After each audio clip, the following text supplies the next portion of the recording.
Coucou toi, c'est moi Miette et voici mon ami Balthazar. Salut. Aujourd'hui, on va t'apprendre à faire respecter ton intimité. Écoute bien. Pour commencer, parlons du corps. Notre corps est à nous. Personne n'a le droit de le toucher si on n'est pas d'accord. C'est nous le chef.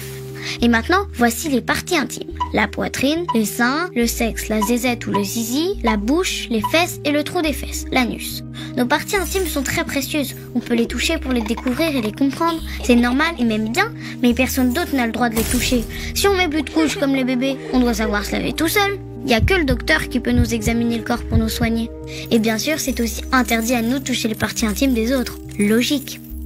Attention, quand un plus grand ou un adulte veut toucher nos parties intimes, les regarder ou les utiliser pour son plaisir, quand il veut qu'on regarde ou qu'on touche ses parties intimes, ça s'appelle une agression sexuelle. Et ça, c'est interdit et puni par la loi. Il n'a pas le droit de le faire.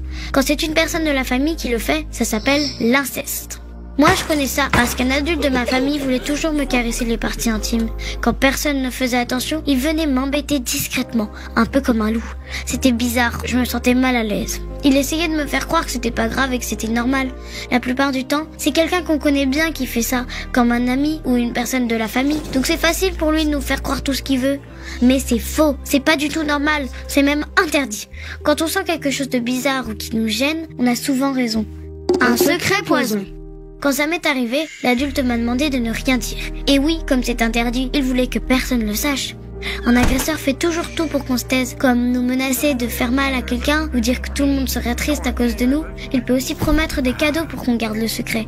Mais c'est un secret poison, un secret très lourd qui rend malheureux. Sache que les secrets poisons, on a le droit de s'en débarrasser, ils nous gâchent trop la vie, pas comme les secrets bonbons qui font plaisir eux. Donc ce qu'il faut faire, c'est en parler à quelqu'un. Le non. Aussi parfois, on peut nous faire croire que c'est de notre faute à nous les enfants, parce qu'on n'a pas dit non et que du coup, on était d'accord et même qu'on aimait bien. Mais c'est très difficile de dire non à un grand quand on est plus petit. De toute façon, qu'on dise non ou pas, celui qui nous touche n'a pas le droit de le faire. C'est aux grands de respecter le corps des enfants, et ils le savent très bien. C'est donc jamais de notre faute, mais toujours de celle des grands. Donc rappelle-toi bien. Si un grand ou un adulte essaie de toucher tes parties intimes ou te faire toucher les siennes, essaie toujours de te caresser, te prendre sur ses genoux ou être trop proche de toi quand il n'y a personne. Essaie de te regarder quand tu prends ta douche ou quand tu t'habilles. Essaie de te prendre en photo quand tu es nu ou en culotte et que tu es mal à l'aise. Te dit des choses ou te montre des images qui te gênent. Même s'il est de ta famille et que tu l'aimes beaucoup, tu as le droit de dire non. Et surtout, parle-en à une grande personne en qui tu as confiance. Elle pourra t'aider. Attention, très important. Si la personne à qui tu en parles ne fait rien pour t'aider, parle-en à une autre personne de confiance jusqu'à ce que quelqu'un t'aide. Tu dois bien en connaître plusieurs, non ? Comme ton insti, ta maîtresse, ton prof de guitare, la maman de ton ami, la dame de l'infirmerie. Fais une liste des adultes à qui tu pourrais en parler en cas de besoin. Tu peux aussi appeler ce numéro, le 119. C'est un numéro exprès pour nous les enfants avec des personnes qui nous écoutent et qui ont plein d'idées pour nous aider. C'est ce que j'ai fait quand j'ai eu mon problème et aujourd'hui, je me sens beaucoup mieux. C'est aussi ce qu'il faut faire si ça arrive à une copine ou un copain à toi, en parler à quelqu'un. Merci pour ton écoute, j'espère que tu sauras quoi faire maintenant devant une agression sexuelle. À bientôt.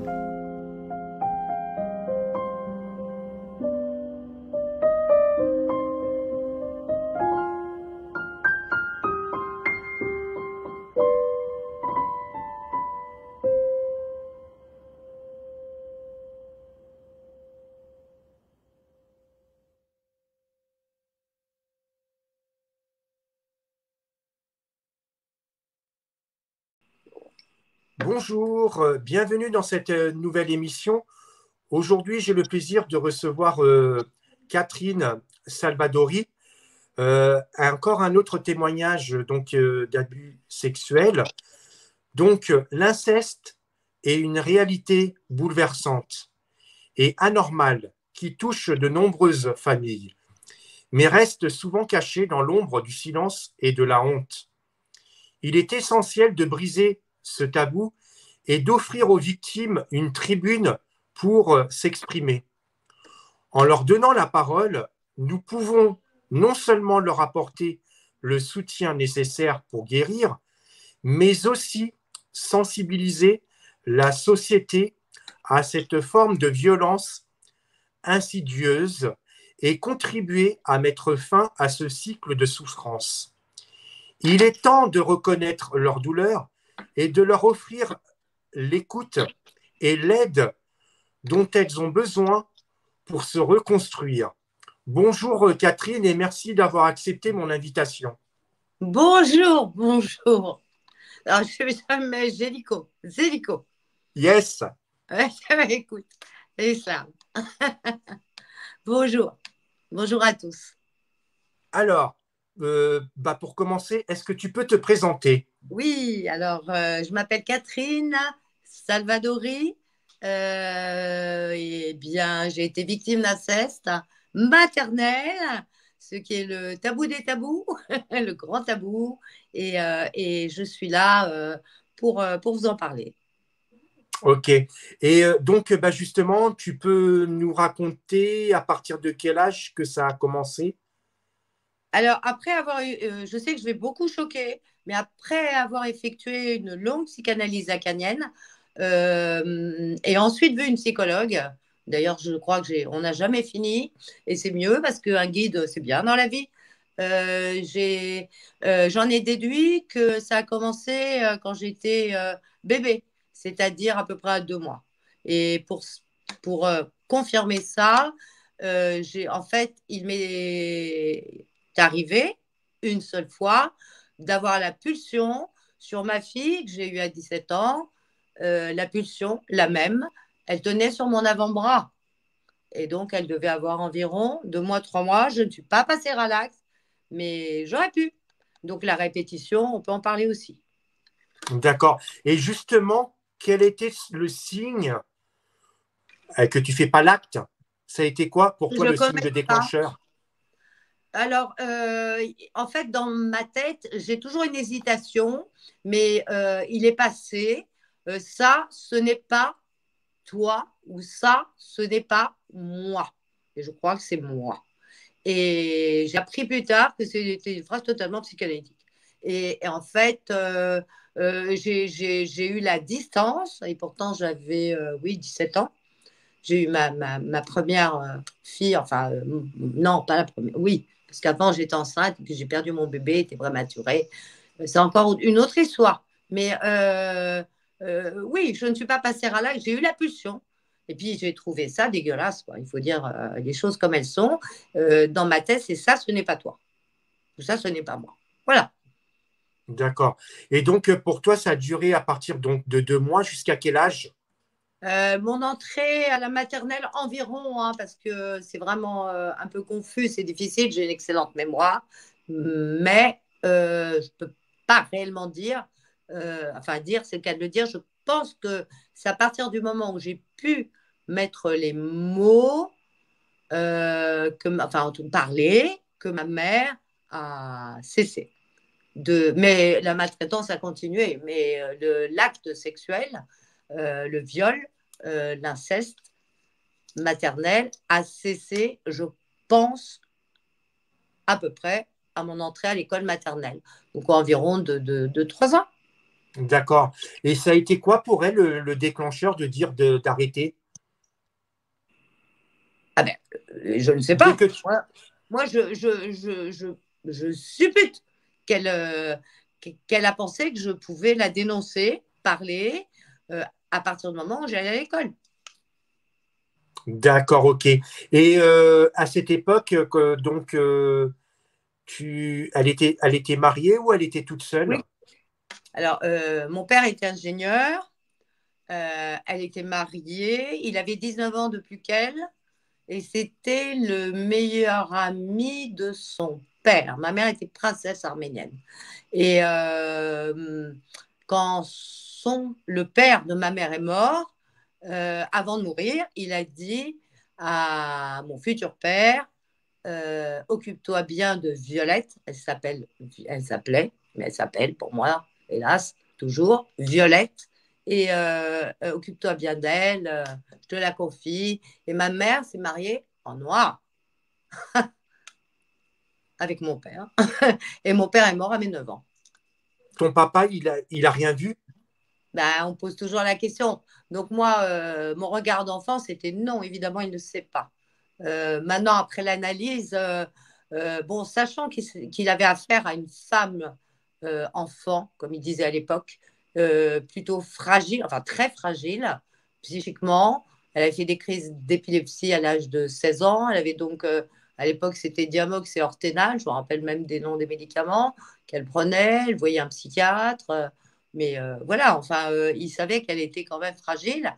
Enfin, pas quand même, elle était fragile, mais de là à penser qu'elle commettait le crime sexuel sur l'enfant, je ne suis pas sûre, non. D'accord. Mais justement, tu sais, avec les différents témoignages que j'ai pu avoir, mais et ce qui se dit assez souvent, c'est que souvent les personnes qui font ces actes-là, ils ont déjà été à la base, eux aussi, victimes. Et est-ce que toi, par la suite, ou tu as pu justement te renseigner par Oui. d'autres biais, de savoir si elle n'a pas été abusée aussi? Alors, en fait, la psychanalyse, qui était un terrain, un chantier même, si tu veux, c'est formidable pour, avec les mots, on découvre notre inconscient, on découvre aussi que tout est répétition, on découvre, enfin, bon, moi, je suis une passionnée. Et donc, en résulte, oui, elle a été violée, elle a été incestuée et sûrement violée après, parce que j'ai eu la possibilité de parler avec sa sœur aussi, bien après la mort de ma mère. Et donc, c'est tout à fait probable qu'elle était incestuée. Maintenant, la dernière psychologue que j'ai vue m'a dit, sans doute par sa mère, ce qui me paraît assez compliqué en plus pour moi, psychologiquement, puisque sa mère s'appelait Catherine, et que, comme moi, et que ma vocation de chanteuse a été bousillée à cause de l'inceste, et qu'elle était cantatrice à Yerevan et pianiste. Voilà. Et je ne sais pas. Et puis j'ai été tombée sur des lettres de la mère à la fille, puisque sa mère est morte à 40 ans. Je pensais d'ailleurs qu'il allait être de même pour moi. Mon psychanalyste m'a fait comprendre que je m'étais trompée. Voilà, enfin bon, je ne sais pas. Je pense, je ne sais pas, père ou mère. Le père était rigide, colonel dans l'armée du tsar Nicolas II, prince, et surtout violent. Violent, pas avec Violette, mais avec sa petite sœur. D'accord. Ok. Et toi, justement, quand tu l'as découvert, tu avais quel âge que tu as été victime de...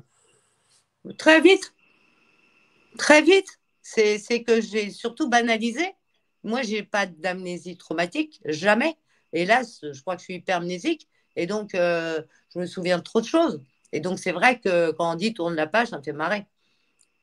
Mais bien sûr que j'ai du recul et de la distance. Mais enfin, si tu veux, dans ma tête, c'était en mots. Comme je dis, symboliquement, j'allais à la fenêtre, on habitait le 16e arrondissement de Paris, pour voir en face l'immeuble où les jeunes buvaient un coup le soir sur le balcon, c'est la fête, riait. Et puis je cherchais en fait, est-ce que ça se passe autrement ou est-ce que c'est la même chose? Est-ce que toutes les mères font ça en fait? C'est ça. Voilà, il y a une espèce de banalisation et qui s'est reproduite le jour où je me suis retrouvée en face de mon psychanalyste après une post-cure, avec lui, entre autres, où je lui ai dit, bon, et alors, oui, ma mère, elle m'a mis les doigts, elle m'a violée, c'est bien, comme ça, je connais ma sexualité. Je crois que le pauvre, il était défait, parce que, comme il m'a dit, vous êtes trop désinhibé, quand même. Il n'a pas dit trop, il a dit très, mais je dis trop, moi, sans doute, voilà. C'est-à-dire que toutes les questions que tu peux poser, je réponds. Voilà. Et est-ce que tu as gardé des liens justement avec le pays d'origine de ton papa, l'Arménie? Non, les liens, je les ai par les infos. D'ailleurs, c'est un peu dégueulasse ce qui se passe parce que c'est vrai que ça passe sous silence, comme beaucoup de choses qui passent sous silence d'ailleurs. Mais non, enfin, moi, c'est la musique. J'avais une grand-mère paternelle qui était metteur en scène, femme de lettres, qui a donné d'ailleurs les premiers cours de théâtre. On n'en parle jamais à Charles Aznavour, avant même qu'il connaisse Edith Piaf. Il venait à la maison, c'était des amis de la famille. Et ma grand-mère nous a transmis cette culture, et heureusement, parce qu'il en reste des traces, et qu'à chaque fois que j'écoute des Leyaman ou un autre morceau, je fonds en larmes. Donc voilà, je n'ai pas eu besoin peut-être d'aller sur la terre, parce que d'abord j'ai peur de l'avion, j'ai peur de l'Arménie, j'ai peur de tout ce qui se passe dans le monde, j'ai peur. Les peurs, ça fait partie des symptômes et des conséquences de l'inceste. Et ça, pour les symptômes, je suis très douée, je crois que j'ai un peu tout. D'accord. Est-ce que tu as pu en parler en étant jeune ou c'est plutôt quand tu as commencé à devenir adolescente ou plus âgée que tu as commencé à aborder ce sujet avec quelqu'un ou la Oui, famille? Est-ce que tu as pu en parler? oui, j'ai parlé, enfin parlé, de toute façon, j'ai aucune difficulté à parler. Mais à 18 ans, comme ça, on était dans une chambre de bonne, toutes les deux, ma soeur et moi, et je lui dis, mais maman, je vais encore le culot d'appeler ma mère, enfin ma génitrice, maman. Euh, Toi aussi, elle t'a violée, elle t'a insisté, quoi. Et elle m'a dit non. Et voilà, bon, donc c'est à elle que j'en ai parlé. Puis même quand j'avais 9 ans, je me suis fait violer par un ami de la famille. Mon père était mort, c'était un ami de mon père. Juste l'année d'après, je me fais violer à mon premier concours de chant. Enfin, c'est une histoire de dingue. Et bah, j'en ai parlé à ma sœur. On a 11 mois de différence, on est presque jumelles. Voilà. Mais sinon, euh, non. Il y a une assistante sociale qui était venue après la mort de mon père parce qu'évidemment, le niveau de vie de ma mère était en nette chute, puisque mon père était ingénieur. Donc, enfin, elle a eu la retraite des cadres et je ne sais quoi. Elle nous a même piqué nos sous. On avait, je ne sais pas quoi, 1 000 balles, enfin bref. Et elle nous a demandé est-ce que je peux les prendre. Bon, elle était ruinée, mais dans tous les sens du terme. Ça a été la déchéance après. Mais oui, il y a une assistante sociale qui est venue, dont je me souviens le nom, de la mairie du 16e. Et j'avais menacé ma mère avant. Je lui ai dit, tu sais, je vais lui dire, hein, je vais lui dire ce que tu nous fais subir. Et il s'agissait même pas de l'inceste, il s'agissait de tout ce qu'il y avait à côté, des hurlements, la maltraitance, une possessivité extrême, c'est-à-dire qu'elle nous empêchait d'aller à l'école. Moi, je protégeais quand même ma soeur, plus ou moins, alors que c'était ma soeur l'aînée. Enfin, j'avais plus j'allais dire, de défense, sans doute, j'en sais rien, et plus de révolte surtout. Et bon, et je ne l'ai pas fait. Quand je me suis retrouvée en face de l'assistante sociale, qui me regardait avec des yeux un petit peu de poisson, j'allais dire, comment ça va, bah, non, ça ne va pas. Mais qu'est-ce que vous voulez que je vous dise? Que je vais enfermer ma mère, que vous n'allez pas me croire, parce que c'est ça. Et ça, Arnaud Gallet et Édouard Durand l'ont bien dit. On ne croit pas les enfants, on ne croit pas les enfants. Et donc, dans ma tête, c'est que de toute façon, on ne croira pas. Tout ce que tu dis, on ne croira pas. Ma mère, elle emmenait nos culottes sales à la concierge de l'immeuble. Et elle disait, voilà, elle les laisse traîner sur la chaise. Et d'abord, il n'y avait pas de machine à laver. Hein. Enfin bref. Mais qu'est-ce que c'est que ça? Qu'est-ce que c'est que cette perversité? Et la concierge, elle nous dit, oh là là, vous êtes méchante avec votre mère. Hein. Franchement, la pauvre, elle vient de perdre son mari. Enfin voilà, tout est renversé. Tout est à l'inverse. C'est nous les coupables. Ouais, bah oui. Ah oui, ça, c'est dégueulasse. Ouais. Et justement, quand tu as abordé ce sujet avec ta sœur, quelle a été sa réaction? Est-ce qu'elle t'a cru? Qu'est-ce que... Oui. Ah oui. Oh, bah ça, elle m'a cru. Hein. Je pense qu'elle n'a pas de difficulté à me croire. Mais il n'y a pas grand-chose qui sort de la bouche de ma sœur. Elle a eu beaucoup de difficultés et elle a encore des difficultés, effectivement, maladie psychique et compagnie, par la maltraitance causée par ma mère. Et peut-être autre chose, mais peut-être qu'il y a amnésie traumatique. J'en sais rien. Je ne peux pas me mettre. Je ne veux pas parler à ça. D'accord. Et justement, après, plus tard, est-ce que tu as demandé, bah justement, comme tu l'as dit, donc tu as demandé de l'aide? Donc, tu as été voir une Oui. psychologue, c'est ça? Alors, non. En fait, j'ai passé 8 ans avec un voyou à prendre de l'héroïne et en vendre. J'ai été incarcérée. Enfin, mon histoire est vraiment jonchée de richesses qu'on devrait explorer, puisque je suis capable de les analyser, justement, c'est ça qui est intéressant. Bon, la question c'était, excuse-moi, je me perds. La question, c'était, même moi j'ai perdu mon fil, c'était de savoir, Ouais. est-ce que tu as demandé de l'aide? Oui, alors, j'ai fait un shoot de trop. J'ai pris l'héroïne, mais évidemment, de plus en plus, et du coup, bah, ce que tu vends, c'est moins que ce que tu prends. Enfin, ce que je prends, bref. Et le shoot de trop, c'est-à-dire, je me pique et je me dis, oh, je sens rien, je vais en faire un autre. C'est écrit dans mon livre, ça d'ailleurs, parce que c'est important. Et je vais en faire un autre, ça passe ou ça casse. Et si ça passe, je téléphone tout de suite à Trait d'Union, à l'institution, à l'association à Boulogne. Trait d'Union, donc une association, et je crois qu'il existe encore, et vraiment, je vous encourage à y aller s'il y a addiction à n'importe quel produit. Maintenant, ils s'occupent de tout, je crois. Et sinon, je meurs, quoi, si ça passe ou ça casse, parce que c'est l'overdose. Évidemment, le deuxième, c'est trop. Et bon, c'est passé. Je dois avoir quand même une bonne constitution, comme on dit. Et le lendemain matin, j'ai tout arrêté. Oui, j'ai bu de la bière. Après, pour, j'allais dire, déplacer un peu l'addiction. Mais j'ai téléphoné.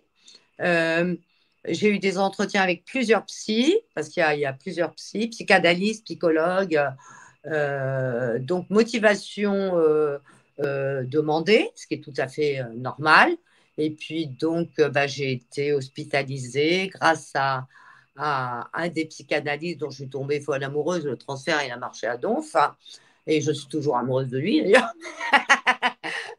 Platonique, mais ça a été un guide pendant 30 ans. Donc, voilà, c'est un homme qui a compté énormément dans ma vie et qui m'a aidé à me construire. Puisque par la suite, je me suis mariée, les enfants, gna gna gna. Moi qui étais anticonformiste à fond, je suis rentrée et j'avais dit au début de la tennis, non, je ne veux pas me marier, avoir des enfants. Je veux chanter, c'est tout ce que je veux, le reste ne compte pas. Enfin bon.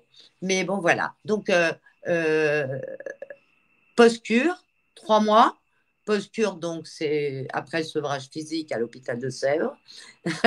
Et après, il m'a dit, vous continuez avec moi ou pas? Et j'ai continué la psychanalyse. Je suis allée 2-3 fois par semaine. Surtout au début, c'était extrêmement important parce que, voilà, j'étais quand même pas mal abîmée. Et puis voilà, puis 30 ans d'analyse qui font que je suis qui je suis et que je peux ouvrir ma grande gueule, excuse-moi, pour dénoncer ce que d'ailleurs les femmes nient, parce que ça c'est difficile, hein, quand j'étais à l'avant-première des Chatouilles et que les femmes me regardent de traviole parce que juste après je parle de l'inceste maternel. Ah oui, mais c'est rare. Mais c'est rare. Mais venez voir mes messages privés. Mais c'est pas rare. Ce n'est pas rare. Ce n'est pas rare. Il y a énormément de femmes qui ont été, et d'hommes qui ont été ou violés ou qui ont subi un climat incestuel, on va dire, et de la maltraitance. Les mères sont jalouses, souvent. Les mères peuvent être perverses. C'est pas une question de genre, c'est ce que je veux dire. Donc oui, il y en a moins. On est dans un système de patriarcat, mais comme je le dis, le patriarcat, il s'applique aussi pour la mère, le pouvoir sur l'objet. Ok. Et justement, quand tu as commencé à faire tes séances chez le psychologue, est-ce que chez le psy, est-ce que tu as pu justement confronter ta maman pour lui demander des explications ou même pas pour lui dire Elle était morte. Ma mère est morte à mes 21 ans d'une deuxième crise d'hémiplégie. Et à mes 21 ans. Donc, j'ai perdu mon père, j'avais 9 ans. Avant, il y avait ma grand-mère paternelle, donc cette femme formidable, fabuleuse, dont je m'inspire toujours, parce que d'une solidité, les cheveux courts en 1880 ou en 1920, enfin, j'en sais rien, mais elle était formidable. Et voilà, c'est mon repère. Mais tu peux. Ouais, donc je disais, tu n'as pas pu la confronter pour lui dire. Non, non. Si. Attends, je crois que je devais avoir, 17, je sais pas, j'ai travaillé dans un truc, je devais avoir besoin de fric. Oui, parce que le cinéma où je travaillais, le Balzac Élysée aux Champs-Élysées, à mes 18 ans, c'était vraiment pile à mes 18 ans, a explosé. Enfin, il y a eu une bombe. J'avais désobéi à l'ouvreuse de cinéma. J'ai bien fait parce que je suis allée fumer une cigarette dans le vestiaire. Et elle m'avait dit non, tu vas pas. Au moment où je referme la porte du vestiaire, à côté chez Chrysler, il y avait une bombe et c'était pour les manifs contre Franco. Enfin, ça venait des manifs contre Franco. Bon, je sais pas. Il y a quelqu'un qui s'était passé à la caisse qui avait dit ça va péter ce soir. Je l'avais entendu en plus. Mais bon. Et donc, j'ai été obligée de trouver du boulot rapidement parce que le cinéma avait besoin d'être fait. Les dégâts étaient, ça va, pas trop considérables pour nous. Mais bon, le traumatisme était là, c'est sûr. la bombe. Et, et j'ai travaillé dans un bar à putes, ça s'appelle pas autrement, qui s'appelait le Capricorne Opéra. Alors, il recherchait des hôtels, je ne savais même pas ce que c'était. Et il y a 10 jockeys qui m'avaient proposé un acide. J'ai dit oui, oui, j'en ai pris, j'ai frimé. Déjà, j'en ai déjà pris. Enfin bref, j'ai pris un acide, on a écouté de la musique, ça n'a rien passé de sexuel, quoi que ce soit. Il était très bien, c'est un petit Hollandais. Mais bon, voilà. Et donc, à la redescente de l'acide, c'est pour ça que je précise. C'est-à-dire, le lendemain, je vais voir ma mère le matin, et, parce qu'un acide, ça dure très longtemps, ça dure 10-12 heures l'effet. Et je lui dis, tu te rappelles quand tu m'as tripoté quand j'étais petite? Et elle est allongée sur son lit en chienne fusil, comme je précise sur mon livre. Et bon, évidemment, elle baisse la tête et dit, ouais, elle fait non, elle hoche la tête de la tête, enfin, négativement, non. Voilà. Donc ça, c'est oui, je lui ai dit. Et puis aussi, elle m'avait dit, oh, ben ça fait des mères. Je peux avoir un cadeau. Enfin, c'est carrément, oui, vous m'offrez un cadeau. Et je lui avais dit, tu n'es pas ma mère. Donc j'avais une conscience aiguë, déjà, comment dirais-je, alors bon, déviance, c'est peut-être pas suffisant, mais en tout cas, je sais pas, sinon je vais employer des gros mots. Enfin, une mère criminelle. C'était pas. Voilà. Et sinon, à part donc ta sœur, tu as pu en parler à des cousins, des cousines ou pas du tout? Non, je fuyais la famille. En fait, je fuyais mon arménité, je fuyais la famille. Voilà, il fallait que j'explore de nouveaux paysages. Et il fallait que je me sauve. C'est vraiment littéralement le mot. C'est-à-dire qu'avant la psychanalyse, je crois que j'étais déjà pas mal douée quand même. Parce que, c'est-à-dire que je me posais beaucoup de questions et que je trouvais des réponses. Quand mon ex-mari, le père de ma fille, j'ai une fille qui est avocat en droit médical, qui a 50 ans maintenant. Et bien quand il m'a fait du chantage au suicide, quoi. Il a dit que je le quittais, bah, qu'il allait se jeter par la fenêtre. Dans ma tête, je me suis dit, bah, il l'a fait. Et puis, je travaillais au cinéma, et puis c'est sa sœur qui m'a appelé. Enfin, je me suis même fait engueuler par le directeur, parce qu'on n'a pas le droit aux appels personnels. Je lui ai fait remarquer que c'était pour un suicide. Et elle me dit, oh, mais il t'aime, reviens, va le voir. Et bon, j'ai pas répondu évidemment, parce que le pauvre, il s'était quand même jeté par la fenêtre et il était mal en point, mais il n'était pas mort. Et il s'en est remis, et Dieu merci, tant mieux, enfin, laissons Dieu où il est. Mais, et donc, j'ai dit, c'est la goutte d'eau qui fait déborder le vase. J'avais compris que c'était quelqu'un qui était dans une forme de mal-être et que de toute façon, c'était pas moi la fautive. Donc, j'analysais les choses déjà pas mal. La pulsion pour ma fille, c'est pareil. J'avais la distance qui est dingue quand même. Et puis, très jeune, je m'intéressais à l'humain aussi. Hein. Je fais de l'astrologie, la morphopsychologie, enfin, tous les I. J'étais, ouais. Et justement, comment as-tu fait pour te protéger justement par rapport à cette agressivité, mais tout au long aussi bien au niveau de la maltraitance et autres? Alors, la maltraitance, c'était quand j'étais petite fille, surtout. Après, j'ai su me défendre. À 11 ans, c'était terminé. Et puis, vraiment, je l'envoyais chier, quoi. Il n'y a pas d'autre expression pour ça, ma mère. Et puis, j'ai défendu ma sœur aussi. Et défendu fermement. C'est-à-dire, j'ai pris ma mère, j'ai envoyé ma mère, puis j'ai dit, tu touches plus à ma sœur. Et c'était terminé. Je l'ai plaquée sur le lit. Elle m'a regardé les yeux exorbités, avec de grands yeux bleus, brunes aux yeux bleus. Et c'est fini ce jour-là. Mais avant, la maltraitance, quand j'étais petite, bah, et ma soeur, pareil. Hein, et j'ai un frère, hein, mais le frère est dans le déni plus total et j'en parle pas, si ce n'est là, dans cette scène, où la scène type c'est ma mère fait la vaisselle, elle a ses gants MAPA, là, et elle fait la vaisselle et elle nous dit, déshabillez-vous, j'arrive. On se met sur le lit, sur son lit, donc le lit conjugal, à plat ventre, cul nu. Elle va chercher le martinet dans le cosy et elle nous donne des coups de martinet. Et mon frère est au bout du lit, pas à chaque fois, mais je sais que c'est ça, et il regarde. Voilà. Ça, c'est la maltraitance, entre autres, hein, parce qu'évidemment, il y avait les hurlements, il y avait, excuse-moi, il faudra l'enlever au montage, mais, mais ça, c'était vraiment, et en fait, c'était sa sœur qui lui avait donné le martinet, et j'en ai même été témoin, tiens, si elles sont, pas, enfin, si elles marchent pas droit, je te file ça, comme ça, tu pourras les corriger, comme on disait, le cas échéant.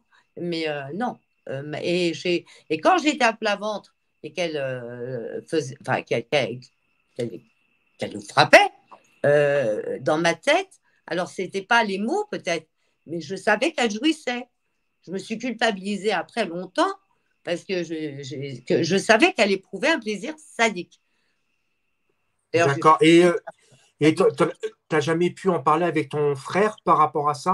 Si, mais Et qu'est-ce qu'il dit?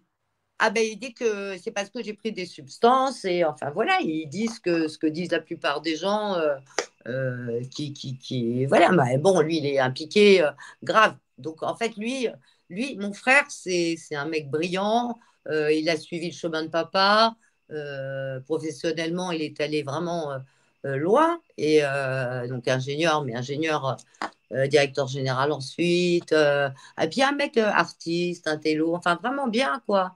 Mais à côté de ça, ma soeur et moi, on ne l'a pas vu de toute notre vie, quoi, quasiment peut-être 6 fois. Voilà, et il habite à côté. Donc, il a fui la situation. Mais moi, si je lui dis, puis je lui dis que j'avais écrit mon témoignage, et bon, tu racontes n'importe quoi. Pour lui, et je le sais en plus par quelqu'un qu'il connaît, enfin voilà, le hasard a fait que, et les épreuves de la vie aussi, merde, je ne sais plus ce que j'allais dire. Oui, qu'il pense que ses parents sont, enfin qu'il dit aux autres, à ses amis, que ses parents étaient extraordinaires et qu'il avait une mère géniale. Voilà. Et donc, il est dans le déni plus total, mais peut-être même qu'il y a une amnésie. Hein. Moi, je ne veux pas. Mais bon, enfin, je crois que c'est le déni et puis qu'il ne veut pas savoir parce que c'est trop de douleur sinon. Il nous a dépossédés. Il n'a pas payé le loyer de l'appartement. On a mis les scellés. J'ai tout perdu les photos, les bidules, les petits bijoux, la croix arménienne. Enfin, il nous a dépossédés. Et puis après, bah, il est parti faire sa vie et c'est tout. Si on lui passait un coup de fil, il disait oui, comment ça va, mais je n'ai pas le temps parce que je travaille. Puis maintenant, bah, il est à la retraite, mais voilà, il est malade. Donc, bon. D'accord, ok. Est-ce que. Excuse-moi. Oui. De savoir que quelqu'un qui a inceste sépare la fratrie, ça, c'est psychanalytique et c'est très important parce qu'on retrouve le schéma dans la plupart des familles qui ont été incestuées. On sépare la fratrie. Oui, bah oui. Ça, c'est pour ça. C'est pour isoler la victime et comme ça. Oui. Oui, et puis peut-être plus, puis peut-être l'inceste, il n'y a pas que moi, peut-être. Ouais, tout oui, à fait. Donc, mon frère a eu des énurésies, comme Arnaud, voilà. Enfin, comme, pardon pour Arnaud, mais l'énurésie étant un symptôme, je souille avant d'être souillé. Et est-ce que ça a pu justement affecter une confiance de toi et te sous-estimer? La blague. Ma vocation de chanteuse, j'ai rencontré Lavilliers, j'ai rencontré Aznavour, j'ai rencontré, enfin bon, pas mal d'artistes, Eric Bamy qui travaillait avec Hallyday, qui était formidable. Donc on peut dire que non. Ben, on peut dire que si. Ben si, parce que j'ai tout foutu en l'air. Je me débrouillais toujours pour que ça ne fonctionne pas. Enfin bon, c'est dans mon livre, ça. Mais c'est à chaque fois, alors on n'a certainement pas le temps de tout évoquer. Mais si tu veux, je me démerdais pour que ça ne fonctionne pas. Quand il fallait que je chante, je prenais une ligne d'héroïne avant, sachant que ça casse la voix. Quand Aznavour m'a dit, bon, bah, tu me donnes la cassette, vous me donnez la cassette. D'ailleurs, il m'a même, vous voyez, j'avais 18 ans. Et bah, la cassette, il dit, oh non, elle n'est pas assez aboutie, je reviendrai plus tard. Mais plus tard, j'étais sous héroïne, c'était foutu. Ben, voilà. Donc, mais de toute façon, elle a Villiers au moment, je fais un stage, un truc, il me propose, enfin bon, je provoque, il vient en boîte de nuit où je travaille comme dit jockey, je provoque, je dis, ouais, vous aidez pas les jeunes, vous. Bon, et viens, demain, école Joséphine B, c'est moi le président, viens, il y a une audition. Je viens, j'auditionne, il me prend, et au moment de la représentation, il y a tout le gratin qui est là au théâtre du Ranelagh. Et ben, je dis non, je le fais pas, je chante pas. Il vient me chercher dans les coulisses. Il me dit, mais Catherine, viens. Puis sinon, je chante féminin pluriel, c'est que tu l'avais, parce qu'il m'avait dit que c'était pas bien. Enfin bref, il y avait un auteur, un compositeur, deux mecs, et moi, en fait, je faisais pas grand-chose et ils étaient nuls, quoi. Faut dire ce qu'il y a. Bon, c'était donc pas bien. Et moi, je vais pas chanter un truc pas bien. Et bon, enfin, je me débrouillais toujours pour que ça ne fonctionne pas. Et ça a créé des estimes de soi, et c'est la psychanalyse qui a fait que j'ai mon identité maintenant, je sais ce que je veux, ce que je ne veux pas, et je ne suis plus encombrée autant par le fardeau des ancêtres. Par contre, les pathologies chroniques, j'y ai droit, j'ai 66 ans et je souffre physiquement beaucoup. Mais je continue, j'ai une énergie de dingue. Et justement, vu que tu as connu pas mal d'artistes, est-ce que tu peux Oui. nous donner quelques anecdotes, mais sympas d'eux? Sympa? Oui. Oh, bah plein, non, mais. Aznavour. Aznavour, ben non, mais déjà, mais je sais pas, il m'a touché parce que c'est à l'Olympia, il allait rentrer en scène, et puis j'y suis allée avec une amie qui était une amie de ma mère, qui était comédienne. D'ailleurs, ma mère, là, a cédé parce que j'avais dit, mais tu sais, je vais être chanteuse. Enfin, je chantais, quoi, c'était pas être star. C'est chanter tout le temps. Dès que j'étais petite, je chante toujours. Mais elle m'a dit, oh non, non. Est-ce que tu peux m'aider? Et en fait, elle a appelé après, elle a dit, oh oui, et puis bon. Et j'ai réussi à avoir un rendez-vous avant que Charles Aznavour rentre en scène à l'Olympia. Donc vraiment sur la scène, le rideau fermé évidemment, juste avant. Et l'anecdote, c'est juste qu'il m'avait dit, enfin qu'il avait dit à l'amie de ma mère, Natacha, il lui avait dit, ah, mais je trouve qu'elle a les mêmes mâchoires carrées que sa grand-mère. Et la grand-mère, ben, c'est celle dont je te parle, c'est ma grand-mère paternelle. Et celle qui est metteur en scène, et c'est celle qui lui donnait des cours de théâtre. Parce qu'en fait, au début, il voulait être comédien, il ne voulait pas être chanteur obligatoirement. Voilà. Bon, mais ben, aussi Eric Bamy, mais Eric Bamy, personne ne connaît, mais pourtant, c'est dommage. D'ailleurs, il est mort d'un cancer fulgurant, mais il était même passé un incroyable talent. C'était un des choristes de Johnny Hallyday, mais c'était surtout un homme que j'aimais beaucoup.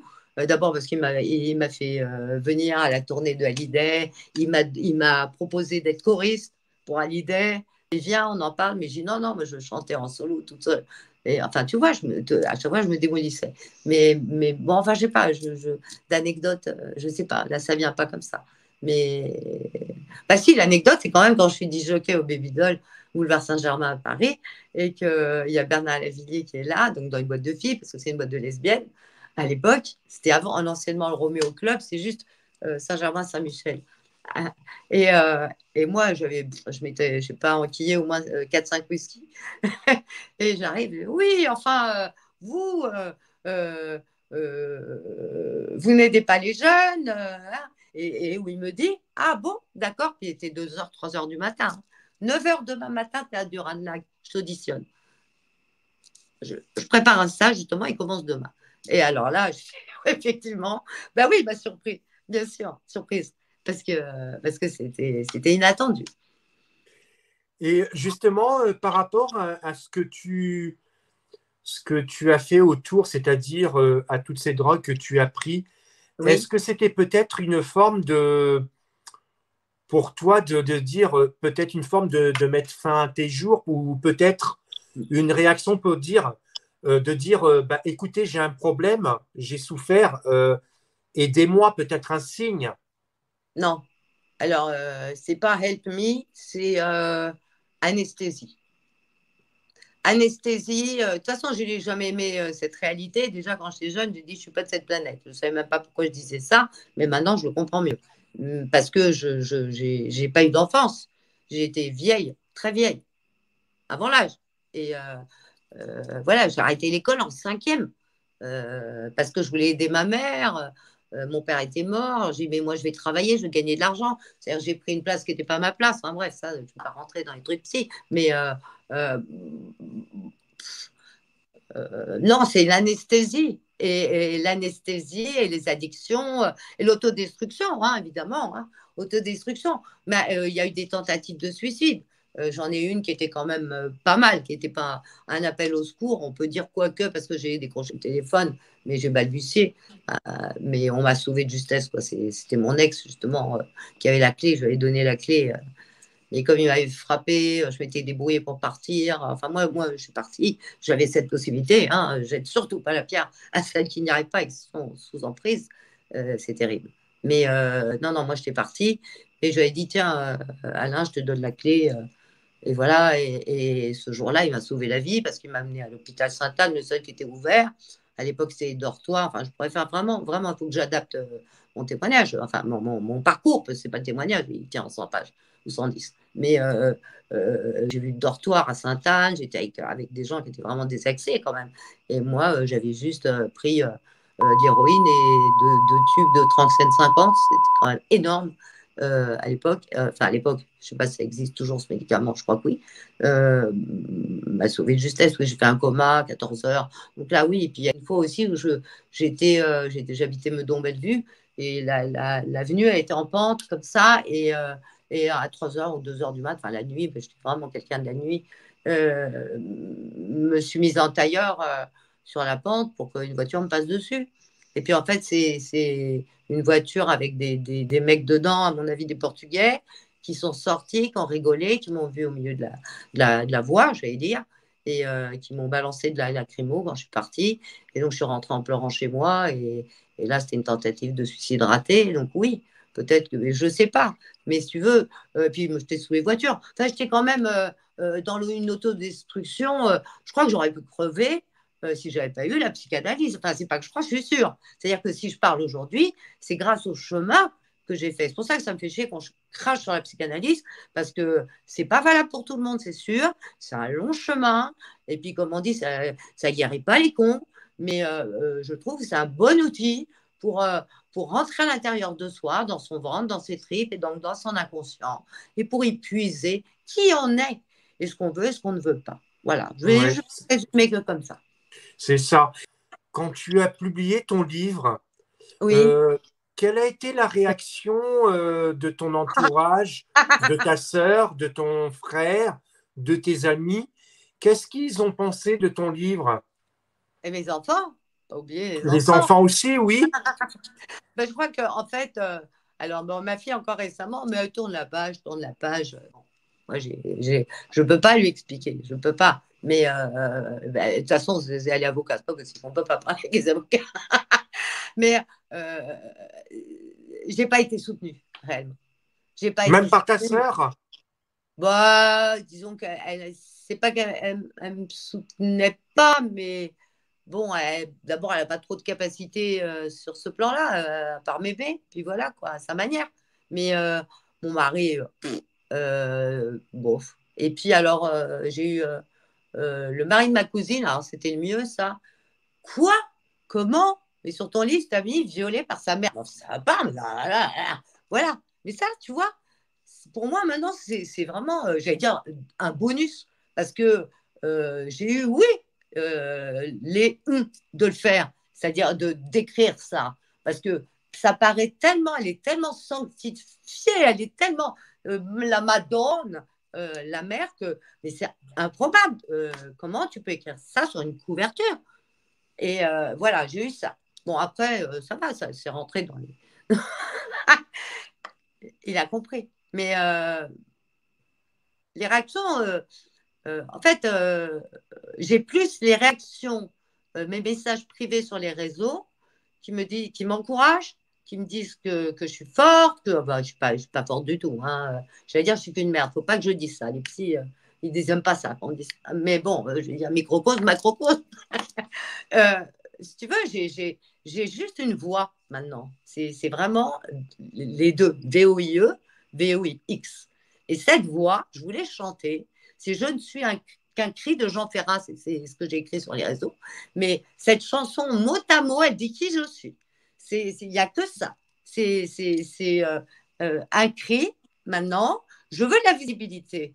Je suis anonyme, mais je veux de la visibilité. Mais je veux de la visibilité pour nos enfants. Pour nos enfants, pour nos petits-enfants, pour le futur. Tout le monde dit ça, je sais. Mais moi, vraiment, je le ressens. Et moi, j'ai rien à gagner, si tu veux. Même si je ne gagne pas de sous, là, mon livre n'est plus édité, je n'ai pas d'argent. Et j'ai pas, de toute façon, j'ai rien. J'ai vendu quoi j'ai rien. Enfin, je veux dire, je suis anonyme. Et puis, on peut pas se résoudre de dire ah oui, ma mère, quand même, je me souviens, elle m'a fait ça. On peut pas, on n'y arrive pas. Il y a la plupart des filles qui vont dire oh, ben non, mais bon, c'était normal, elle m'a corrigé. Voilà. Enfin, bon, même tripoter sous la douche, tu vois, des fois, ça passe. Quoi. Donc, bon, il y a une omerta. Il y a une omerta, oui, c'est à la mode aussi. Mais il y a une J'ai un omerta. petit souci. Allô? Ouais, je suis là. Oui. Donc, qu'est-ce que tu disais? Ah ben, des bêtises. À la fin, tu disais Non, quoi? Ça a coupé à la fin. omerta. Enfin, la mère, mais bon, mais je le répète tout le temps, si tu veux, donc c'est vrai que je ne veux pas toujours dire la même chose. Mais la mère, on n'y touche pas. Et le fait que j'y touche, je te dis, le regard des femmes, ça m'a choqué. C'est l'inceste maternel, oui, mais on s'en fout, c'est rare. Va pas nous faire chier, c'est les mecs qui nous violent et basta. C'est pas une question de genre, je répète, je le répète. Et nombre de femmes et d'hommes me laissent des messages. Et vraiment, j'en ai, mais qui ne peuvent pas parler. Ben, parce que la mère est vivante, parce qu'il y a les enfants, parce qu'on ne veut pas donner une image. Alors que, évidemment qu'il faut casser la chaîne, évidemment qu'il faut parler. La parole, c'est le meilleur soin. Les mots, c'est le meilleur soin qui est. C'est beaucoup mieux que Céresta. Oui. Voilà. Alors, on peut prendre du Céresta si vraiment on va mal. Et oui, et j'en prends. Oui, oui. Mais parce que j'en ai besoin, puis que j'ai des neuropathies, puis que j'ai la fibromyalgie, puis que j'ai. Enfin bref, tous les trucs que les autres ont. Justement, pour toi, quelles mesures il faudrait envisager pour protéger les enfants contre ces agresseurs? Bon, alors déjà, moi, je suis pas quelqu'un d'utopiste, même si sans doute, enfin bon, je pratique l'astrologie, je suis poisson, donc c'est vraiment l'utopie. Mais non, c'est l'argent qu'il faut, c'est de l'argent. Et tant que l'État ne fait rien, il se passera rien. Tant qu'on est dans le déni, il se passera rien. Donc, qu'est-ce qu'il faut? Moi, ce que je préconise, et le pire, c'est que vraiment, je ne savais pas du tout ce que monsieur le juge Édouard Durand, que j'adore, qui est formidable d'humanité, d'intelligence et de cœur et d'écoute, disons que ces préconisations, je ne sais pas exactement comment c'est mis en mots, mais moi, ce que j'ai pensé, plus que pensé, c'est qu'il faudrait 2 psys par école, 2 psys cliniciens, attention, 2 psychologues cliniciens par école, pas les grandes classes, les petites classes, pour prendre à la racine. Alors, d'après les comportements des enfants, à savoir agressifs, trop discrets, en retrait, ou pire, détecter les comportements, pouvoir les faire. Alors, on va me dire, les enfants ne parlent pas aussi, là qui parlent, s'ils sont en confiance, d'où l'importance de la qualité des psys, et sinon, il y a le dessin. Et puis, il y a autre chose. Il y a d'autres formes d'expression pour que l'enfant dise ce qui se passe intrafamilial, j'allais dire, dans la famille. Voilà. Donc, moi, ça, c'est la priorité, c'est de prendre à la racine, c'est la prévention. Et parce que je rejoins évidemment Arnaud Gallet qui disait ça, et donc le juge Édouard Durand, oui, moi, mes pathologies, elles doivent coûter bonbon à la Sécu. Donc, oui, je suis obligée de prendre des saloperies. Ça coûte cher. Les hôpitaux, je suis plus à l'hôpital qu'en boîte de nuit, c'est ce que je dis. Je ne suis pas la seule. Mais c'est évident qu'il faut prendre la racine. Après, Évidemment, sanctionner, ben alors sanctionner, c'est un moindre mot. Hein. Là, non, je ne suis pas facho, mais un mec ou une nana qui viole sa fille ou son fils, ou enfin, l'inceste, non, c'est un crime. Enfin, oui, c'est un crime. C'est un crime. Ce sont des crimes, ce ne sont pas des délits. Donc, c'est très grave. Et donc, ça doit être évidemment puni à hauteur de. Et point. Et vive Badinter, hein, pas de problème. Hein. Mais c'est vrai, mais est-ce que c'est quand même un sujet qui est quand même encore tabou parce qu'il y a encore le cocon familial et tout ce que se dit dans la famille reste en famille. Ah, ça, et les enfants, justement, dès leur plus jeune âge, ils sont déjà formatés pour que tout ce qui reste dans la famille reste en famille. Oui, je suis la première à dire que, et on m'a dit non, quand j'ai dit ça à une jeune psychologue, elle avait fini ses études, je lui ai posé la question, est-ce que tu ne crois pas que la première emprise, bonne ou mauvaise, enfin après on peut mettre les qualificatifs qu'on veut, ce sont les parents? Elle a levé les yeux au ciel, elle m'a dit non. Et moi je dis oui, bien sûr que oui. Bien sûr qu'on ne choisit pas sa famille, on ne choisit pas ses parents, oui. Et donc la première emprise, c'est les parents. Emprise, ça signifie déjà, tu dois faire ce qu'ils te disent. Et point. Et fermer ta gueule si on mange, on se tait, enfin, puis l'éducation, puis ça va pas trop changer encore, hein, ça continue. Hein. Les enfants ne comptent pas, on ne les écoute pas. Moi, j'ai tout dit à mes enfants, tout. Enfin, tout en ce qui concerne, évidemment, ce qui est entendable. Mais je l'ai dit. J'ai dit que j'étais incarcérée, j'ai dit que j'avais évidemment avant été héroïnomane, que tout. L'inceste, évidemment, les enfants, ils sont intelligents. C'est les adultes qui sont. Les enfants sont très intelligents et sensibles. Et il ne s'agit pas de leur faire du mal, il s'agit au contraire qu'ils aient moins d'angoisse. Parce que ce que tu caches, ça se traduit chez l'enfant. Enfin, les silences vont, les non-dits, si tu préfères, vont se transformer en angoisse de mort. Voilà, pour les enfants. Oui, c'est vrai, tout à fait. Et justement, qu'est-ce que tu préconiserais ou quels conseils tu donnerais pour que justement on prenne en charge au mieux les victimes? Bon, ben, évidemment, je vais tout de suite te dire les mots, la parole, donc la psy. La psy, et puis s'il y a besoin, évidemment que si tu as des états psychotiques, il faut avoir recours à certains médicaments, à certaines molécules un peu dégueulasses, mais obligatoires. Mais sinon, ah oui, la psy, une psychothérapie, il y a toutes formes de psy. Bon, il ne faut pas rentrer dans les trucs de développement personnel, ça ne sert à rien, toutes ces conneries. Mais les mots, la parole,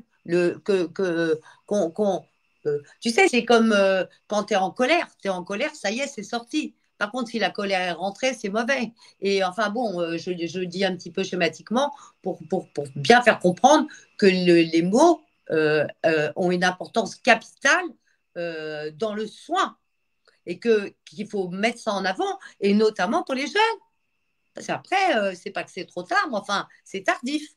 Et pour que moi, si j'avais pu accéder à ma vocation de chanteuse, j'aurais pas cette espèce de trou béant qui traverse mon corps, du cerveau au sexe.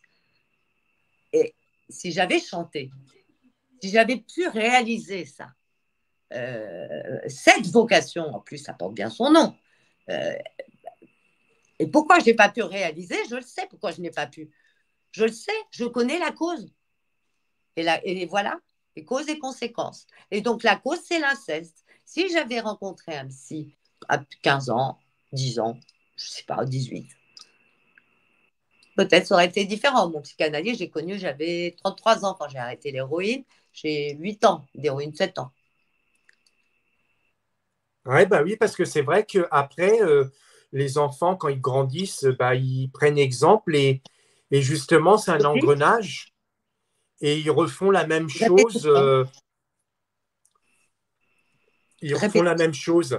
Et justement, quel conseil, pour terminer, après on va passer à un autre sujet, quel conseil tu donnerais aux personnes qui sont confrontées de cette situation, aussi bien côté enfant que côté parent, parce que souvent, un des deux parents, eux aussi, sont victimes de l'inceste.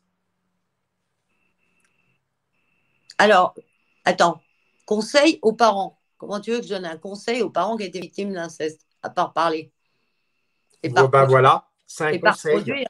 Et par produire. C'est-à-dire, en fait, si tu sens qu'il y a un problème, je ne sais pas, agis. Moi, ma mère est allée voir le psychiatre, je l'ai accompagnée. Elle le voyait régulièrement. C'était à la Muette, à Passy. C'était très. Oh là là, c'était beau. Et je me souviens que dans la salle d'attente, elle a terminé, elle sort, elle me reprend entre guillemets et elle me dit oh, bah, de toute façon, je ne lui ai rien dit. Hein. Je l'ai regardé du haut de mes, je sais pas, 10 ans et j'ai compris.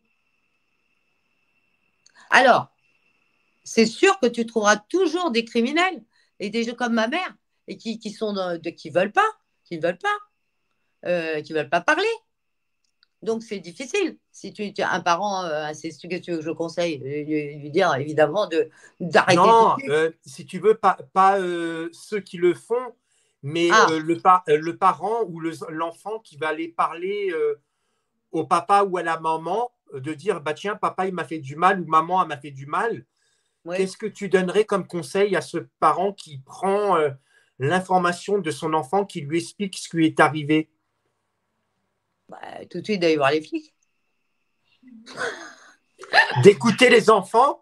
Non, mais il faut casser la relation entre le parent incestueux et l'enfant. Hein. Il est évident que là, ces histoires d'aliénation parentale et tout, c'est pareil, ça me dégoûte au plus haut point. On ne peut pas laisser un enfant pendant 4 ans avec un violeur. Donc, oui, bien sûr, de cesser tout de suite, de casser tout de suite, et puis surtout de soutenir l'enfant, évidemment, de soutenir l'enfant, et puis de lui dire qu'on l'aime, et qu'on le croit, et que ce qu'il dit, c'est vrai, et que même s'il aimait sa femme, et qu'il l'aime, l'inverse, enfin, évidemment. Mais de toute façon, c'est l'amour avant tout, moi. Hein. Je crois que c'est vraiment ce que j'ai appris à mes enfants. Hein. J'ai dit, écoutez, quand ils étaient petits dans leur lit jumeaux, là, c'est des jumeaux d'ailleurs, et je leur ai dit que j'ai une fille, mais j'ai 2 fils de 28 ans.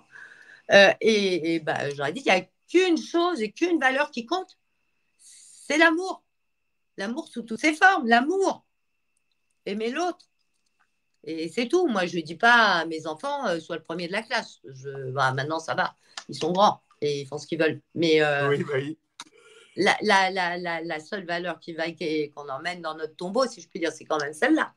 Et puis, ma foi, c'est aussi faire du bien à l'autre, c'est-à-dire être bienveillant, être empathique dans la mesure du possible quand on y arrive. Justement, la psychanalyse, ça permet d'être empathique, donc c'est très bien.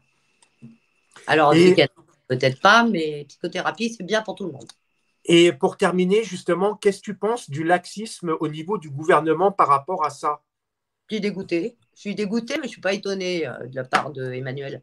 Je suis dégoûtée. Dégoûtée parce que, soi-disant, première cause, machin, puis en fait, là, elle civise, mais c'est un scandale, on ne sait même pas pourquoi le juge Édouard Durand a été évicté. On ne le sait pas, enfin, on le sait, hein. Il a trop de charisme, il a un franc-parler, comme on dit, il a une grande gueule, quoi, en fin de compte. Très élégante, certes, mais au moins, il dit les choses. Alors que là, on a mis des fantoches. Je suis désolée, mais c'est ça. Et puis d'ailleurs, ils ont dégagé. Donc, ce que j'ai à dire, c'est qu'il faut prendre les choses au sérieux. Que je veux dire, c'est la France qui est en question. Et alors, si lui qui aime que l'argent, la Macron, voilà, les pathologies chroniques, ça coûte plus cher que la prévention. Donc, faites de la prévention, payez les psys, les former surtout, les profs, les médecins.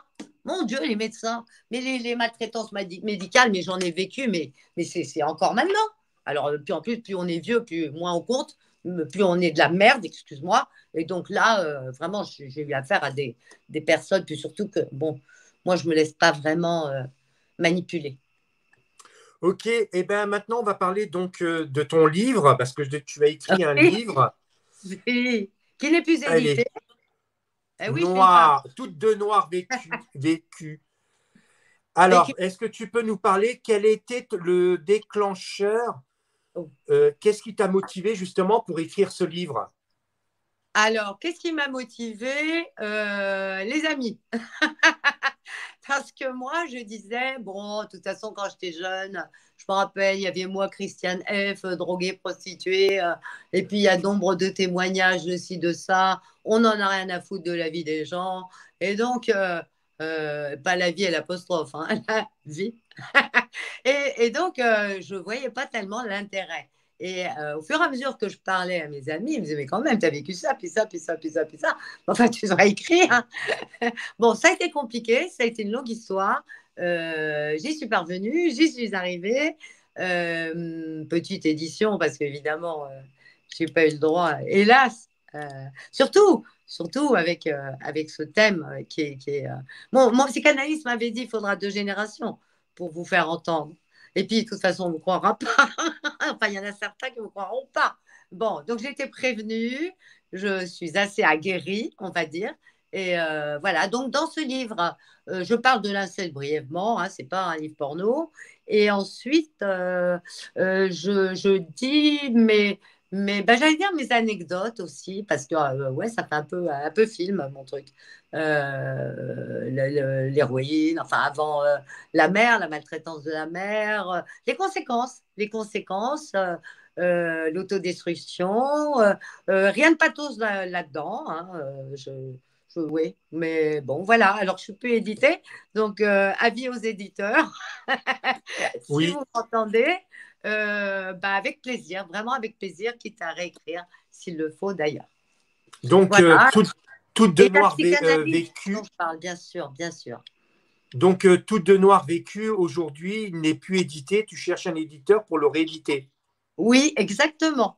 D'accord. Eh bien, s'il y a un éditeur qui nous écoute, Ah, avec plaisir. n'hésitez pas à rentrer en contact avec Catherine et puis elle se fera un plaisir de Ah, répondre. ah Et oui, oui, donc, oui, c'est important. Parce oui, que je veux faire vraiment adapter ce témoignage au cinéma, à télé, enfin visibilité. Mais quand je veux dire visibilité, ça veut dire visible. Et ça veut dire aussi construire un scénario. Je sais que ça implique beaucoup de travail, beaucoup d'acharnement, que j'ai un âge avancé, mais j'ai les énergies pour le moment en tout cas, et la mémoire et puis tout. Et puis je suis une artiste quand même, hein, moi-même. et est-ce que tu as prévu de réécrire un autre livre ou non? Alors, oui, mais je manque de solitude actuellement. C'est vraiment ce qui me pose problème. Donc, les choses vont évoluer, vont changer, mais pour le moment, je manque de solitude. J'ai besoin de solitude, de pouvoir m'isoler pour écrire, et c'est très difficile. En plus, j'ai 2 chats, mais ça, c'est pas grave, parce que les chats, en général, quand on écrit, ils adorent ça. Oui. Et au niveau de la critique de ton livre, quand tu avais trouvé ta petite maison d'édition, comment ils ont trouvé justement le livre, Qui? ta maison d'édition et Ah, bah, j'ai envoyé mon manuscrit. J'ai envoyé mon d'accord, manuscrit grâce à un ami qui m'avait dit, écoute, c'est une petite édition, mais j'ai un pote, il s'est fait éditer, tente le coup. Et puis après, en plus, je suis tombée sur le correcteur, il était super sympa. Il m'a dit, mais il y a de la matière, il m'a dit. Donc, vraiment, c'est la matière, ça vient vraiment, il y avait de quoi, quoi. Et donc, oui, oui, parce que c'est vrai que ma vie, c'était. Enfin, comme m'a dit ma psychologue très récemment, vous êtes une lessiveuse à traumatisme. Donc, j'en suis pas fière, mais disons que la psychanalyse me sert énormément, voilà, et pour moi, et pour les autres. C'est-à-dire que je peux être dans la transmission, et j'y suis, mais pas assez encore à mon gré. Oui, à mon gré. ouais. Là, tu fais de la transmission parce que tu nous transmets un message Oui, de ton parcours, de ton vécu. Et c'est vrai que c'est important. Merci d'avoir accepté donc mon invitation. Et justement, pour terminer donc le sujet, on va aborder parce que je sais que tu fais partie de l'association de. Ah, voilà, tiens, attends. Hop. attends, on va mettre. Ok, attends. Je ferme ça, voilà. Je ne sais pas si tu vois. Oui. Oui, on le voit. Édouard Durand, 160 000 enfants. Oui, oui. Il est concis, il est cru, j'allais dire presque sans vulgarité aucune. Et il est Défendre les enfants. informatif. Édouard Durand. Voilà. Et là, vraiment, on connaît le fond de Monsieur Durand, c'est-à-dire le fond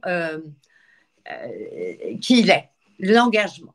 Et de toute façon, je pense que rien que de l'écouter en interview, ça signifie beaucoup dans le sens où il s'exprime avec beaucoup de justesse et beaucoup de cœur pour les enfants, notamment. Oui. Et justement, on va aborder donc le sujet. Donc, tu fais partie de l'association de Arnaud Gallet. Et justement, je voulais savoir comment tu es rentré en contact avec Arnaud. Sur Instagram et grâce à Virginie Cresci, qui est une journaliste, je ne vais peut-être pas la nommer parce qu'elle ne va peut-être pas apprécier, je ne sais pas, mais une journaliste d'ailleurs que Arnaud connaît plus que ce que je pensais, puisque c'est elle qui m'a dit « Oh, tu connais Arnaud Gallet, il est formidable, il est super actif. » Oh, je dis « Ouais, j'avais vu sur Facebook, genre il en fait trop, mais moi j'ai vu ça il y a des années et je m'étais fait une fausse idée. » Et en fait, non, j'ai découvert, j'ai pu le rencontrer et un homme formidable. Ah, il me fait pleurer. Il me fait vraiment pleurer, quoi. Et ben justement, c'est dans cette photo, quand je t'ai vu avec Arnaud Gallet et que j'ai vu justement sur Facebook, et c'est comme ça que je suis rentré en contact avec toi. Oui, je sais. Donc, grâce à Arnaud Gallet, parce qu'il avait mis une photo de vous deux. Oui, je le remercie, mais de toute façon, je le remercie pour tout ce qu'il fait. Je remercie Arnaud Gallet pour l'aide, le soutien aussi qu'il apporte à monsieur le juge Édouard Durand, parce que je trouve qu'il forme un beau couple, c'est-à-dire un travail acharné, de résistance aussi, parce que par rapport à la situation actuelle, en ce qui concerne la suite, c'est difficile. Donc, oui, enfin, tout cœur avec eux, et ce que je peux apporter en tout cas, je le ferai, et vraiment, avec le cœur. Ok. Et on va arriver donc à terme à notre vidéo. Et justement, en général, à mes invités, je leur laisse le dernier mot de la fin. Donc, Catherine, je te laisse le dernier mot de la fin. Mort. Pourquoi mort? Parce que c'est le mot de la fin. Chaque être humain. Ça, c'est le tabou des tabous des tabous. Ce sera mon prochain livre, peut-être. Non. C'est ça. Plus sérieusement, vraiment la protection de l'enfance. Vraiment, si tu veux, moi, je vais mourir, mais j'ai des enfants. Et puis j'ai les enfants de l'univers. Parce que moi, quand je fais de la relaxation, on me dit, vous êtes un, puis vous êtes un tout, l'univers. Et moi, j'ai intégré ça. Tu veux, j'ai compris que moi, j'étais rien sans l'autre. Et donc, même si je meurs, c'est pas grave. C'est pas grave, en fait, en soi. Il faut que ça continue, mais en mieux. Et je veux pas, si tu veux, moi, les souffrances, je les ai vécues toute ma vie. Psychique, physique, ensuite, parce que maintenant, ça va très bien dans ma tête, ce que je dis. Mais mon corps, putain, qu'est-ce qui me fait mal, quoi. Donc, c'est difficile, je peux pas aller faire une balade dans la forêt, comme ça. Enfin, bon, et puis, toujours, enfin, quand même, un peu d'émotionnel, trop, tu vois, bon, l'ascension, l'hypersensibilité, enfin, bref. Donc, tout ça, ça me sert aussi. Mais ça me sert parce que je pense vraiment sans aucun, comment dirais-je, égocentrisme, que je suis quelqu'un d'empathique. Et la souffrance de l'autre, oui, je pleure. De toute façon, j'écoute une chanson, je pleure. Voilà. Oui, c'est pour l'autre, vraiment pour l'autre, que je suis là. Et au moins, je sais que j'ai une mission sur cette terre, c'est pas de chanter, c'est de crier. Puis la mission, c'est aussi de partager ton vécu pour pas que ça se reproduise. Ah oui. Et c'est ça mon cri. Voilà. C'est ma mission. C'est exactement ça. Tout à Et fait. il faut le crier parce que pour moi, si tu veux, c'est beaucoup plus difficile parce que je suis une anonyme, entre guillemets, et que c'est l'inceste maternel dont il s'agit et que je veux mettre un petit peu quand même l'accent dessus parce que les femmes doivent être à mes côtés. Je suis féministe. Féministe, pas extrême, mais féministe vraiment. Et donc, je ne comprends pas pourquoi on me crachera à la gueule parce que je dis qu'il y a des mères criminels, qui ne sont pas des mères. Comme avait dit un chanteur, plus qu'un chanteur, un artiste, MB14, il avait dit on a besoin d'un permis pour conduire, mais pour être mère, on n'a pas besoin d'un permis. Voilà. On peut conclure là-dessus. Ok. Je te remercie beaucoup. Oh, c'est moi, vraiment. De ta Et moi, je vais conclure que c'est vrai que c'est important de justement de témoigner parce que ça fait. Il y a des gens qui peuvent regarder cette vidéo et qui veulent se sentir peut-être concernés. Et donc, il faut en parler parce que j'estime encore que c'est encore, même aujourd'hui, en 2024, c'est encore un tabou. Oui. Et justement, non, il ne faut pas que ça soit un tabou, il faut en parler. Et surtout, le plus important, c'est qu'il faut dénoncer. J'ai été édité en 2016, rends-toi compte. Ça fait 8 ans. Ok. Voilà. Merci beaucoup. Donc, merci à toi, vraiment. À bientôt. Chers amis et fidèles spectateurs, si vous aimez ce que vous voyez sur ma chaîne et que vous souhaitez me soutenir, vous pouvez maintenant contribuer en faisant un petit don.